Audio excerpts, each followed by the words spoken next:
The content of this podcast has not been evaluated by Health Canada or the FDA. It is educational in nature and should not be taken as medical advice. Always consult a qualified medical professional to see if a diet, lifestyle change, or supplement is right for you. Any supplements mentioned are not intended to diagnose, treat, cure, or prevent any disease.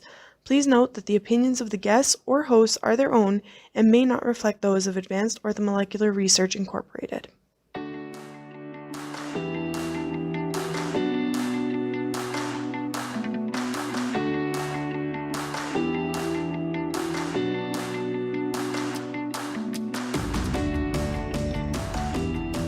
Welcome to Supplementing Health, a podcast presented by Advanced Orthomolecular Research. We are all about applying evidence-based and effective dietary, lifestyle, and natural health product strategies for your optimal health. In each episode, we will feature very engaging clinicians and experts from the world of functional and naturopathic medicine to help achieve our mission to empower people to live their best lives naturally. Enzymes help to facilitate the breakdown of the food into nutrients and other particles that are absorbed by and excreted from our bodies. Enzyme supplementation promotes the health of digestive organs by facilitating digestion itself. It increases the efficiency of the digestive process by alleviating some of the burden from our digestive organs and improving nutrient absorption. AOR-zymes contain specific enzymes to digest proteins, starches, fats, and hard-to-digest polysaccharides found in legumes and vegetables that can cause gas and bloating. Get yours today at your local retailer or online at aor.ca. Hi, everyone, and thanks for tuning in to another episode of Supplementing Health. As many of you know, our body systems are very complex and intertwined, so symptoms that present in one area of the body may very well be the result of an imbalance in another area. This notion is exactly what Dr. Laura Bellis and I will be exploring in today's conversation as we discuss the relationship between hormones and our digestive system. Dr. Laura Bellis is an ND and is a firm believer that health is attainable at any age. She has a true passion for health optimization and guides her patients to achieve their best health possible using simple yet powerful changes to diet and lifestyle habits that create lasting results. Welcome, Dr. Bellis. Hi there. Happy to be here today. So when hormones are mentioned, most of us think of our sex hormones, such as estrogen, testosterone, etc. But there are many other hormones within the body that help regulate our various functions. What are some of the hormones that influence our digestive process most? Well, that's a great point. You know, it's a lot of times when we think about hormones, we tend to think about the male or female hormones, as you just mentioned.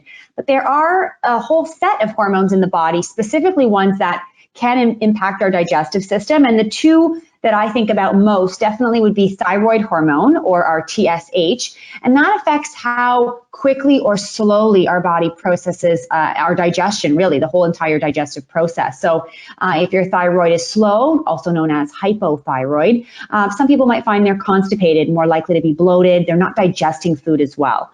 And if you have hyperthyroid, we might have the opposite, things moving too quickly, cramping, loose stools, and again, this can all be related to the thyroid hormone, which is interesting, and a lot of people don't often make those connections.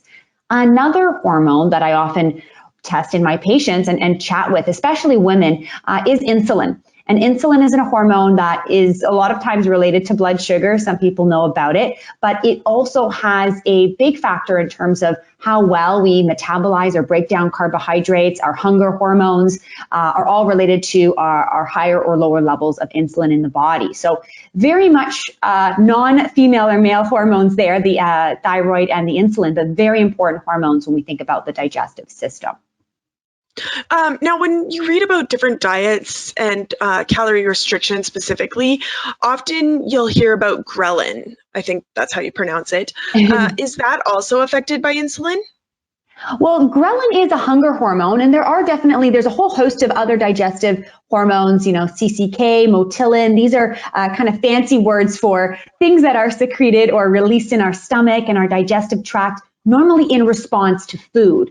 So ghrelin, again, is a hunger hormone, and that's often balanced by another hormone like leptin. And leptin is our sort of I'm satisfied, no more food please hormone. And yes, both of those kind of indirectly are related to insulin. And if insulin is high or too high most of the time, then we can get that missignaling or that misfiring of what we might assume as hunger, when in fact it might actually not truly be. It's just a hormone imbalance in that moment. Okay, interesting. And so, are there specific digestive issues that are more affected by hormone imbalances than others? Well, digestive issues, are complex. There's multiple causes or contributing factors. But when we think about digestive issues and hormones, I often think about IBS or irritable bowel syndrome because those do have a lot of fluctuations, meaning sometimes you might feel bloated, sometimes you might have cramping, sometimes people might, experience loose stools or constipation or an alternating of both. And those do have a lot to do specifically with female hormones. Unfortunately, or fortunately, as women, we have a lot of fluctuation in our hormones each and every month as long as we're getting our cycle. And that can create changes in our digestive function. So that's where a lot of times IBS might be actually experienced by more women, especially around those changes in our menstrual cycle. And actually, speaking of those changes that occur with our menstrual cycle, research has found an increase in GI symptoms occur around that time of menses and even in early menopause, which suggests that estrogen, progesterone, like our sex hormones, and the withdrawal of them may contribute to constipation or other digestive symptoms like you were just talking about. So if all women are experiencing that hormonal withdrawal at that time of menses or at early menopause, why do only some women experience the menstrual constipation or other digestive issues that go along with it?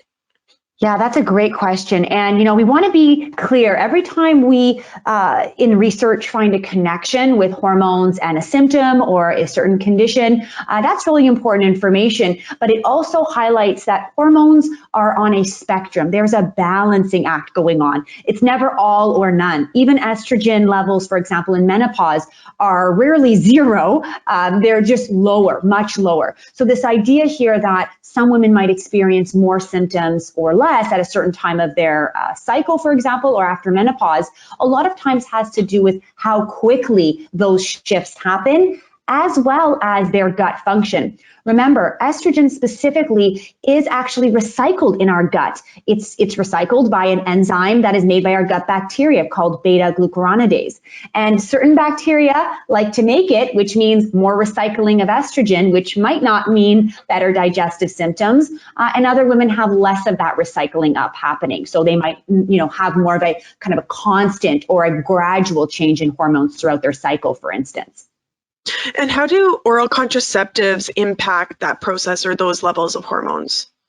Well, oral contraception, does have estrogen and progesterone in it. There are synthetic versions, and they're low levels normally for the entire 21-day period. But for many women, the oral contraception is doing a job that's hormonal. But a lot of women don't realize that it is, in fact, affecting their microbiome, the amount of bacteria, good and bad, that's present in their digestive tract.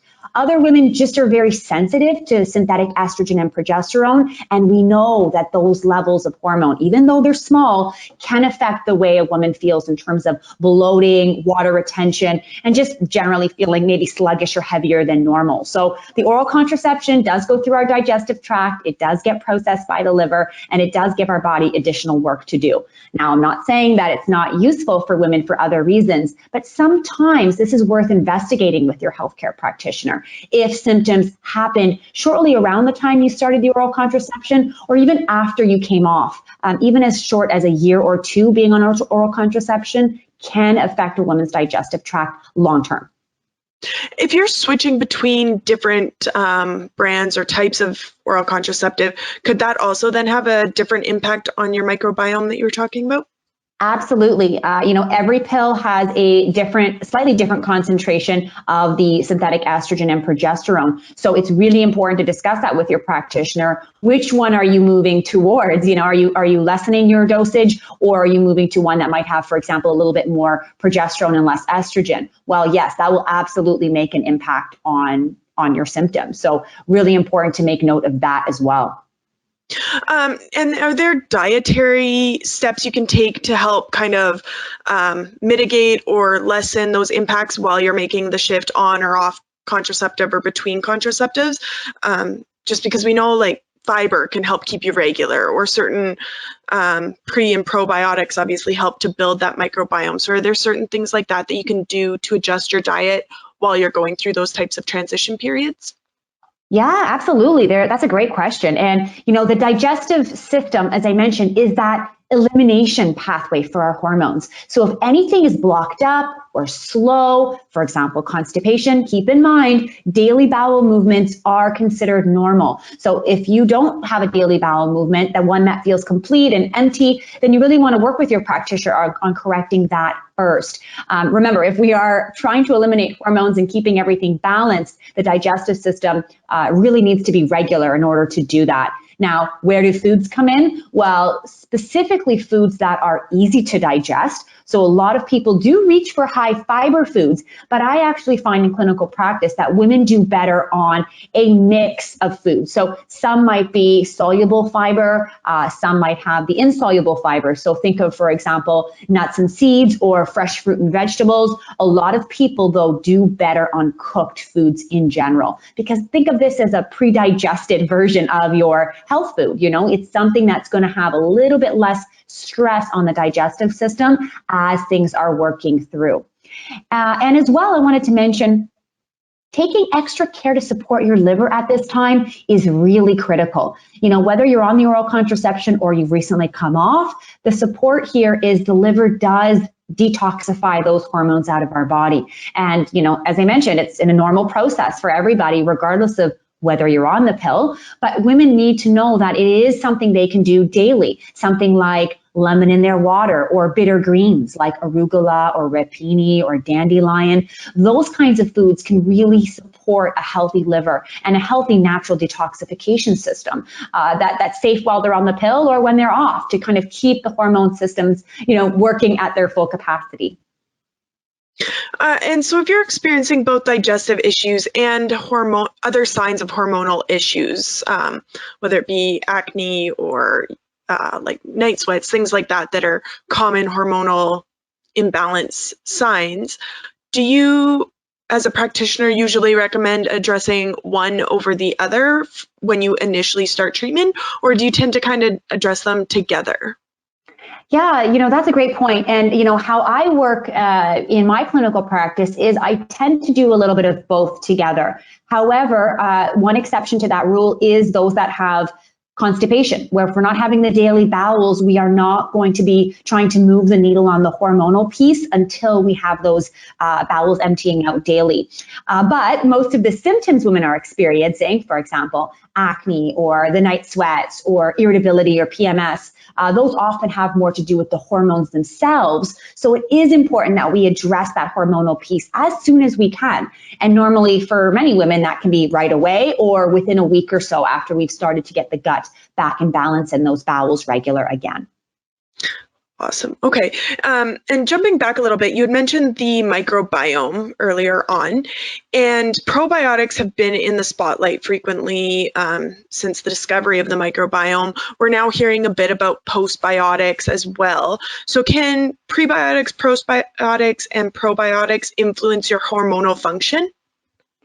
Absolutely. So, as I mentioned, this recent discovery of this estrobolome, which is the effects of certain microbes or those bacteria in our gut impacting how we detoxify or recycle estrogen, that's just the tip of the iceberg. The idea here is that what's in our gut does actually influence the hormones that might actually come back into the body or leave the body for good. And that balance is really important. So absolutely, there is a large place here for probiotics, prebiotics, postbiotics. But what does that actually look like for the individual? Well, it really depends on if there is an overgrowth to begin with. Some women do have overgrowth of bacteria, either from too many antibiotics, food poisoning, low stomach acid, and other issues. And they now need to actually clear or reset their microbiome in some capacity before we add in additional bacteria. However, from a hormonal standpoint in general, a lot of research has been done on a lot of specific strains of lactobacillus bacteria and their effect or positive effect on the estrobolome or the estrogen balancing effects in the gut. So I am definitely a fan of supporting that microbiome with some version of the lactobacillus family. And do you find there's certain strains of bacteria that are more detrimental as far as negative bacteria to the hormone balance? That's a great question. Depending on the individual, when we do, for example, some of my patients will run, more advanced stool testing, and we will see certain, what we call, opportunistic bacteria. Those are not necessarily bad bacteria on their own, but if we have those levels overgrown, they can become a problem. And this could be certain strains of Streptococcus or even E. coli, and not always the problematic ones that people might know about. So it's an overgrowth often that is associated with the problem. I wouldn't actually say that clinically I only see a few strains of specific bacteria causing hormonal effects. It's really the balance overall, because we're talking about a very big ecosystem here in the entire digestive tract with the microbiome. Do you find Candida plays a role in that balance as well? Oh, big time. Yeah. So Candida being a yeast separately, absolutely. We know that has a lot of issues in terms of symptoms that women will report. And I find that Candida overgrowth is often more associated with long-term oral contraceptive use or other infections that might have come along, where women have just been experiencing bloating, fatigue, often constipation, but not always, for many, many years. And when we investigate and we test, we do see Candida playing a role. But sometimes, people jump to that conclusion when in fact it is what we call dysbiosis, an imbalance of the bacteria, not yeast, in this case Candida, that could be the culprit. So it's really important to understand what might be affecting your gut and, of course, your hormonal balance, because it's really not the same culprit for every woman, but there is a short list of problematic strains that we can investigate. Okay, and then so we know sugar feeds a lot of these bacteria, correct? Correct. So then when you're working with patients, how do you get them to, or do you even get them to reduce their sugar intake to help with that balance and addressing their hormonal issues as well? Yeah, if we know or we highly suspect that there is either an overgrowth of bacteria, like the dysbiosis I was speaking about, or Candida, yeast, some version of that, I'll have most of my patients on some version of a low FODMAP diet. And the FODMAP diet is literally just an acronym for a long version of a group of foods that are fermentable, that often are higher in fiber and very healthy, but they can create a lot of gas and bloating and, unfortunately, just uncomfortable symptoms for women and men. So I normally recommend that for a short period of time, we are trying to reduce those symptoms of bloating and discomfort. So the low FODMAP diet, which you can still eat fruit on the low FODMAP diet. Years ago, we fully restricted all sugars. I don't find that as sustainable and as useful for my patients today. But the low FODMAP diet is a lower fiber and a lower fermentable diet in general. So that means less gas production as we're working on rebalancing the microbiome. Okay, that makes sense. There's been a lot of talk about hormones within our food sources as well. So meats that have been grown with growth hormone or other hormone injections, and even some of our soils and stuff having in it now that we've put them into plastics and stuff like that. And there's been more, influence from our lifestyle, right? And so do those hormone levels impact our own hormones, and can they perpetuate the type of digestive issues that we've been discussing? Well, the hormone debate and the hormone in our food supply is still as strong as ever. Let's just put it that way. Each country is unique in terms of what growth hormones or antibiotics are allowed in the food supply. So, for example, here in Canada, farmers are not permitted to add hormones to dairy products, to dairy cows for the purpose of milk and milk products, but they are permitted to add growth hormones for beef cattle. So if we're wondering, do all of my meat and dairy products have hormones in them? Probably not, and at least in Canada, that might not be the case, but beef, for example, is something where those hormones are permitted. And when we add hormones to any food that we're consuming later, there is the idea that that's going into our circulation and having to be processed in some way, shape, or form. So I always recommend knowing your source, and if possible, always choosing organic for dairy products and meat if you do consume those items, because again, you're going to get less influence of external hormones, right? We have our own body's hormones to worry about. Putting in additional hormones can really throw things off. But you also mentioned something important, which I would classify as hormone disruptors, or plastics or environmental chemicals that are in household cleaning products or beauty products or plastic containers. And these things like BPA or phthalates can really disrupt our hormonal signals, right? They act as a hormone, even though they are not truly a hormone.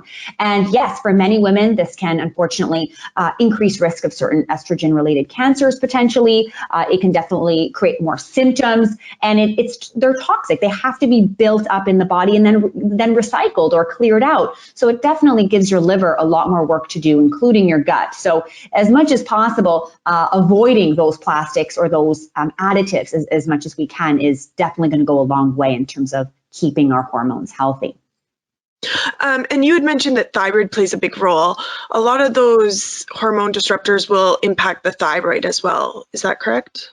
Absolutely. That's a great point. As well as heavy metals, fluoride in our drinking water, EMFs, right? So being around certain individuals are very sensitive to electronics or, kind of Wi-Fi signals. And this is a very emerging area, right? There's lots and lots of information coming out almost every year on the thyroid, but it's a very sensitive organ. So it makes sense that even a small amount of something in our environment, in our food, or in our water would affect that organ. And as we mentioned, thyroid is the regulator of our metabolism, which means it's the regulator of our digestive tract as well. So very, very much connected to digestive health and overall hormonal health. And studies have mentioned that women are twice as likely to be affected by IBS than men. Is that strictly because of our hormones, or are there other factors playing into that as well? That's a great point. And I wish I knew the answer definitively to that, but we would argue that with the hormonal changes that women experience each and every cycle, that they do have more susceptibility to those ebbs and flows. And specifically the drops in hormones, the rise and the drops rather, so the week or so before their period, leading up to their period, and just the first couple of days of their actual period itself, those represent very strong fluctuations in hormonal balance. And as I mentioned, that also includes additional water retention, which can lead to bloating. And then with those levels dropping suddenly, some women will actually crave or consume more simple carbohydrates or sugars that they might not eat on a normal part of their cycle. And then, of course, we also get food triggers causing more symptoms as well. So I would say that a large portion of the 2 times more likely for women piece is perhaps related to hormones. I wish we knew that definitively, but we do know definitively that there are those fluctuations hormonally happening to women, and there is a connection to the gut as well. And when you're suffering from digestive issues and you get those cravings, if you satisfy them, does it add kind of extra burden onto your digestive system because you're having to process not just foods you're not used to, but also more foods? Yeah, I mean, again, depending on what you're giving into and when, anytime there's a digestive disturbance or imbalance, even regardless of women's hormones or we're talking about men or children, regardless, we want to go easy on our digestive tract. So normally I recommend smaller meals, smaller snacks, pre-digested foods, right? Warm cooked foods as much as possible, less large raw salads. Things that will be easier on the gut to handle in general is always going to go a long way. But if a craving comes on and we do consume a food that we normally don't consume, it's not the end of the world, but it's kind of, expected that we will see some sort of symptom change at that time. And I always encourage patients of mine to reflect on that, note that, because sometimes it's the food, sometimes it's the amount of food or the timing of when that food is eaten. For example, a snack after a full meal is completely different than a snack mid-afternoon on an empty stomach. For a lot of my patients, they can tolerate that on an empty stomach, but adding it after a meal, for example, does increase the digestive burden and, of course, symptoms. Okay. And you've mentioned cooking the foods helps a lot, but there's some that think the raw foods have more nutrients. So is there certain foods that are better cooked and actually maybe provide more nutrients cooked than raw that people should be aware of? Yeah, I mean, definitely raw foods will have the natural enzymes of the produce item intact, right? So there'll be almost this ability for the food to digest itself in your gut as it normally should. However, if we are not cooking the food, and there's many ways of cooking the food to reserve and protect nutrients. For example, lightly steaming instead of boiling. That's a great example where we're not going to be getting rid of all the nutrients when we are cooking the item. But I do recommend that if you are suffering from digestive issues, of course, a mix in general of raw and cooked foods is great for everybody, and a variety is key as well. But for those that do have the digestive issues and we're working towards creating more balance, I do encourage them to be consuming at least 70 to 80% of their produce in a cooked form, even if that's lightly cooked. And remember, quantity is also very important. A lot of these produce and raw foods normally are very nutritious, but they have a lot of fiber, which is hard on the digestive system. So just being mindful that we might need to, in fact, reduce the amount or the frequency of which eating those foods might be part of the picture for at least the first 2, 4, 6 weeks of someone's healing journey. Okay, awesome. And we've talked a bit about constipation through our conversation, but if someone's suffering from diarrhea or loose stools, would it be similar protocol for treating that, or would there be differences in the way that you'd handle getting back to a regular stool from that state versus from a constipated state? Yeah, that's a great question. And, loose stools have a lot of different origins in terms of why those might be occurring. Now, it might be something that has more to do with the brain-gut connection. Someone might feel anxious or nervous, and that creates what we call sort of a faster transit time in their gut. So things move through a lot quicker, and then they're running to the washroom with more loose stools. That's a possibility. But in other individuals, and a lot of women that I work with specifically, we are testing their guts, and we see that sometimes there are strains of bacteria that can cause looser stools. So in those cases, we might actually be fixing or trying to rebalance the gut bacteria, even with something like a beneficial type of probiotic yeast, for example, which is called Saccharomyces boulardii. That can be helpful for the short term to help that system regulate itself and prevent, unfortunately, the looser stools that might be due to an imbalance. Also, something to note is sometimes gluten or dairy, foods that people are not really aware of. They think, okay, it might cause bloating, but a lot of times they're not aware that those foods might actually be contributing to looser stools or a lot of urgency running to the washroom. And if we get rid of those foods and see how the gut responds, that also is a great place to start. And can other brain-gut interactions override hormonal influence as well? Well, yeah, the gut, we say, is the second brain, and a lot of research has sort of shown that it's a two-way street. So our mind and how we, cognitively think can affect our gut. And a lot of people can very much relate to this, and being nervous, thinking about an upcoming meeting or presentation, and having your stomach in knots and running to the washroom. But the opposite is also true. Having your gut bacteria actually signal to the brain how we might feel, how we might react to a certain situation. And this has a lot more to do with the neuro connection, which is more to do with our mood, anxiety, depression, connected to our gut bacteria. So there is definitely a lot to be said about that connection there, and it does exist. But that's another reason for us to balance the microbiome because we know it is affecting so many other parts of our body. Awesome. And I guess my last question, because we are coming up here close to our time, is women with endometriosis or PCOS often suffer from different hormonal fluctuations, right, than just the standard menses cycle. So do those two conditions have a significant impact on hormonal or on digestive health as well then? Well, the PCOS, I work with a lot of women with PCOS, and it's hard to say, with a blanket statement, the digestive piece, does everyone have the same effect? Some women, or many women with PCOS, might experience bloating, and a lot of them do experience weight gain that might be associated with that hormone insulin that we were talking about. So that's definitely worth looking into for those individuals. But specifically, digestive symptoms and endometriosis, there is a lot more research in this area. We know women with endometriosis have elevated estrogen levels, but they also often have a release of inflammatory markers or signalers called prostaglandins, for example. And those can create definitely more pain, but there's also some research to support that can actually throw off our digestive system. A lot of women feel more bloated. Many of my patients will refer to it as endo belly, which is this bloating lower abdominal sort of expansion that will be constant, at least for the 2 weeks leading up to their period and even halfway through their period. So definitely more water retention, more pain, more discomfort.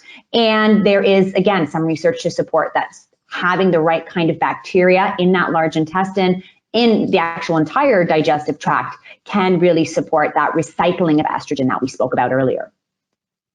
Okay, awesome. Well, thank you so much for taking the time to walk me through all of this. There's so much there that I think is just really fascinating and impacts so many people. So I really appreciate you taking the time to share your knowledge with me.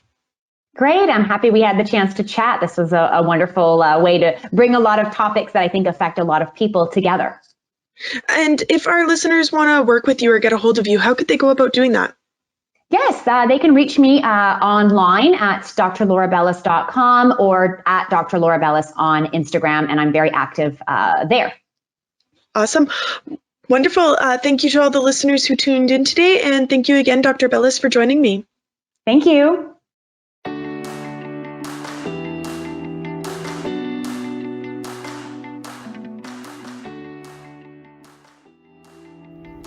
Thank you for listening to Supplementing Health. For more information about our guests, past shows, and future topics, please visit aor.ca/podcast or aor.us/podcast. Do you have a topic you want us to cover? We invite you to engage with us on social media to request a future topic or email us at marketing@aor.ca.